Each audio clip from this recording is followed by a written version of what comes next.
In this segment, we'll be talking about how to set up an owner finance mortgage and prosper.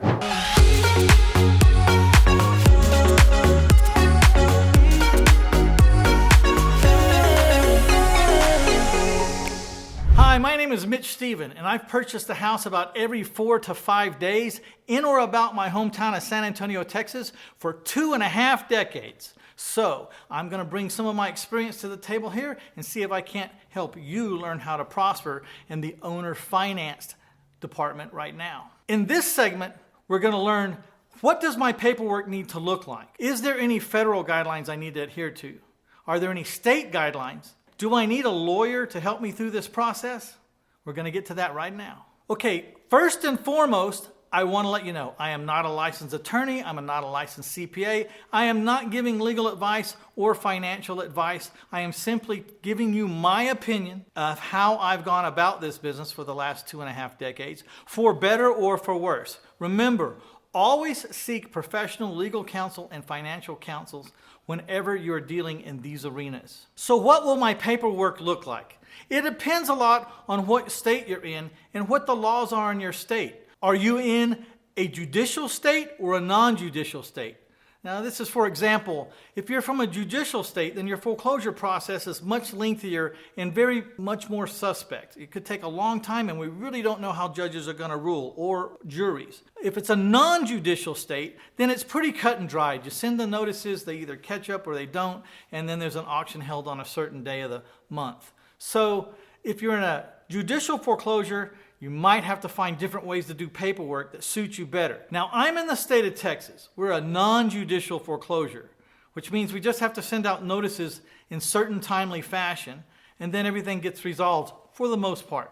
It takes about 45 days. Texas and Georgia has about the fastest foreclosure process on the planet, maybe Mississippi, and we all do it pretty much the same. Judicial states are usually in more liberal parts of the country, East Coast, West Coast. Their laws are more shaped towards the tenants or the occupants and not so much towards the owner or the business owner. And so we want to size that up. Like I said, in Texas, we have a non-judicial foreclosure.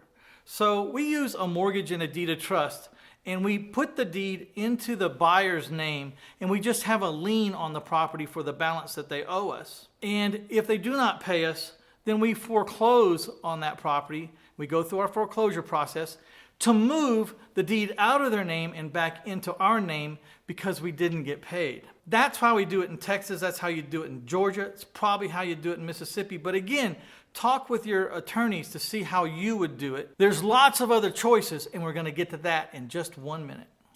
If you don't opt to go straight for a mortgage and a deed of trust, you might choose to do a contract for deed, or in other parts of the country called land contract. Contract for deed and land contracts are such that you never really put the ownership of the property into the buyer's name. You always retain ownership, and then once the buyer has made all the payments as agreed, then at the end of that payment stream, you would turn over a free and clear deed to your buyer because they've done everything they said they're going to do and they've paid all they said they're going to pay. That's the only other two ways to do it, really. But contract for deeds are not really a conveyance. They're more of, I will if you will, you know? Whereas a mortgage and a deed of trust is, I'm going to go ahead and put this property in your name. You promise to pay me. If you don't pay me, I'm going to have to file a lawsuit to get the deed out of your name and back into my name. So understand the differences. Also understand that different states look at contract for deeds or land contracts differently. Some states, like Ohio, if you do a contract for deed or a land contract, it's just an eviction for the first 5 years of the note or until the original principal balance has been reduced like 20 or 25%. I don't remember exactly. But in other states, you got to go straight to a foreclosure if you used a contract for deed or a land contract.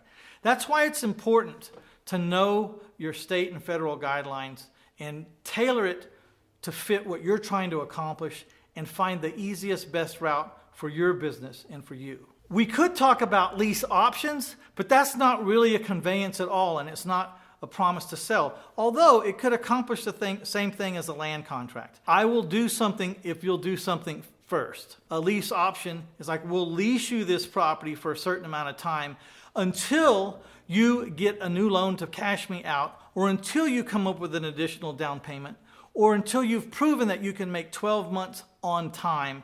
That's kind of what a lease option is set up for. Again, like in Texas, we can only do lease options for up to 6 months a term, and if it goes past that, our state's just going to deem it as a sale, and then we're going to have to go through foreclosure. So again, this is why it's important to know your state's laws and to talk with your own legal counsel. One thing we all have to deal with, no matter what state you're in, is DODD-FRANK. That's about a 2,500-page document or more, referring to lots of other documents and lots of other statutes. There's no way you can cover it all here. It's a mountain of legislation. But let's get to some of the most important parts. Number one is you're going to have an RMLO. An RMLO is a residential mortgage loan originator, and you have to be licensed, or you have to have a full-time employee who only works for you, or in some states, you can hire a third party if they're licensed to handle your closings. Without an RMLO's license yourself, or hiring a third-party vendor, or having an employee that's licensed, you can only do 3 owner finance transactions in a 12-month rolling window. Again, this is my understanding. I'm not an attorney, but this is my understanding. In Texas, though, we're allowed to do 5.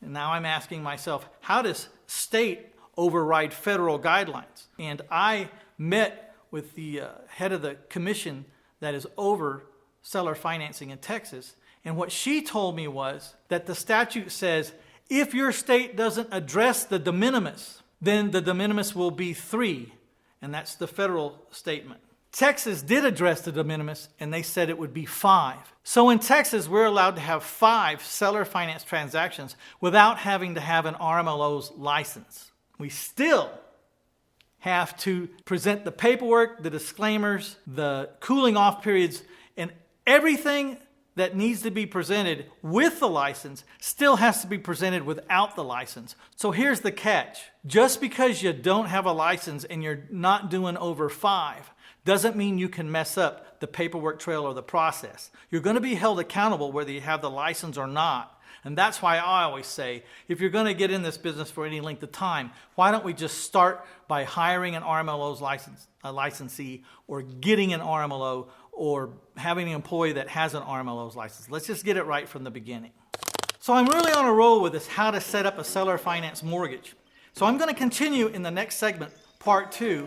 And at the end of that segment, I'm going to show you how you can get a free hard copy of my book, My Life in 1,000 Houses, Failing Forward to Financial Freedom.